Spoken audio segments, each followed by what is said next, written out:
folks, welcome back. Thank you for watching. Please do hit subscribe if you haven't done so yet. It really does help when you do that. So today folks, last week I showed you this guitar here. This is my Mike McGuire T-Style that I'd acquired just the day before making that video from an auction house here in the UK. And I put my strings on it, but I showed you how it sounded in its completely stock form otherwise. And it was absolutely glorious. But I did mention at the end of that video, I was definitely going to change one thing about it, and I was debating changing another. And me being me, I've now made both of those changes. So the main thing I wanted to tweak was the wiring, because this guitar actually had proper left-handed pots in it, which is kind of correct. Not many manufacturers actually think to do that. But I use right-handed pots, wired conventionally. They just work the opposite way around relative to the body of the guitar than they would in a right-handed guitar. It's what I'm used to. It's not technically correct, but I just do that so I can use any pot with the correct taper, and I don't really have to think about buying specific left-handed pots. So I was forever turning the guitar up and I wanted to turn it down and things like that. So I've tweaked that. It's got the VIPots in there, which I use in all of my guitars. It's got a Luxe Blackguard replica capacitor in there, all the really good stuff. I am using the modern kind of switching, bridge, middle neck. I'm not using any kind of blend wiring or the dark circuit or anything like that. So it's modern switching, but otherwise vintage correct. But the thing I was debating was changing the pickups, because the stock pickups in this guitar were made by Mike and they did sound wonderful. And they're not going anywhere. I've got them in another guitar currently and they sound great in there too. But I wanted to kind of make this guitar my own and use some really fancy gear in it. So this bridge pickup I've had for about a year now, and I have demoed it on the channel before. This is the Don Mare Nancy pickup, which kind of uniquely has two hot outputs. One is full power at about 6.4K, but it does have a kind of 2/3 tap at about 4 point something K. So you can get a lower output, slightly sweeter top end, and it just doesn't push the amp as hard. I'm not using the 2/3 output now, so this is running at full power about 6.4K all the time. But it's just one of my favourite bridge pickups I've ever used in the Tele. Don just makes incredible stuff. So I had this pickup in the guitar that the pickup was quite a lot better than the guitar, relatively speaking. So I wanted to put this in this McGuire because it is just a very, very high-end instrument. But that left me with a slight problem because, as far as I'm aware anyway, the Nancy pickup only came as a single. There was never a set. So I needed to find something to pair with it in the neck. And Don isn't really winding pickups anymore. I think he might do a few as and when in the future, but you can't order pickups from Don currently. So I needed to find something of kind of equivalent stature in the boutique hand-wound pickup world to pair with it. So I did buy a pickup second hand, which was sadly faulty, so I had to go back, which is a real pain. But in the end, I decided to fork out quite a bit, to be honest, and I bought this. This is the Ellis MidTall. Now, Ron makes a couple of different Tele neck pickups. He makes the standard, which is very kind of traditional, kind of 52 Blackguard. But the MidTall is still fairly vintage correct, because old pickups did vary quite a lot. But this has slightly taller pole pieces under the cover. And that has the effect of just extending the top end and upper mid-range. So it's slightly brighter, slightly more kind of aggressive sounding. Not aggressive, but slightly more kind of in your ear hole than a standard warm, jazzy Tele neck pickup would be. And it does pair magnificently well with the Don Mare. And this guitar now sounds, not that it didn't really before, but it's just elevated it to a new level. It sounds like one of my favourite Blackguards I've ever heard, let alone played. So what I'm going to do today, folks, is kind of the same as I did in that first video. I'm going to put this guitar through a variety of classic circuited tube amps. I'm not really going to use any pedals again, it doesn't really feel necessary, but I'm going to crank the amps up brutally loud here in the room, really get the tubes and the speaker and the output transformer working hard to show you how this guitar sounds with these pickups and the 280K VIPots in it. So, without further ado, folks, here we go.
There we are, folks. Now, please do comment underneath. Let me know what you thought of the tones coming out of this guitar today.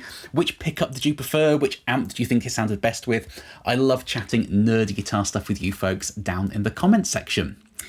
Now, I have to say, the recorded tones today, having just listened back to them, I think are definitely some of my favourite T-style tones I've ever had in this room, and possibly some of my favourite T-style tones I've ever heard. These two pickups in this guitar sound absolutely magnificent. The Don Mare bridge pickup I've loved for a while. Don just is an incredible winder, and it's really sad he's kind of winding down production, no pun intended, because he just makes stunning sounding Tele pickups. And this Ron Ellis, I love the fact it has a little bit more attack and top end on it compared to a standard jazzy Tele neck pickup, because A, it pairs really nicely with the bridge, but it also just works really well with gain. It doesn't get muddy, it doesn't get mushy, it doesn't lose definition. It just kind of pokes out of the speaker, but with all the warmth and low end that you want from a neck pickup. So I think they pair together beautifully, and this guitar just sounds glorious now. I'm absolutely in love with this thing. But as always, folks, those are just my thoughts, so please do let me know yours underneath. I love hearing from you folks on all this sort of stuff. So thank you ever so much for watching. I hope this video was interesting and useful for you in some way. Please do carry on subscribing. I know I always say it, but it makes a big, big difference when you hit subscribe. And I will see you very, very soon. Bye-bye.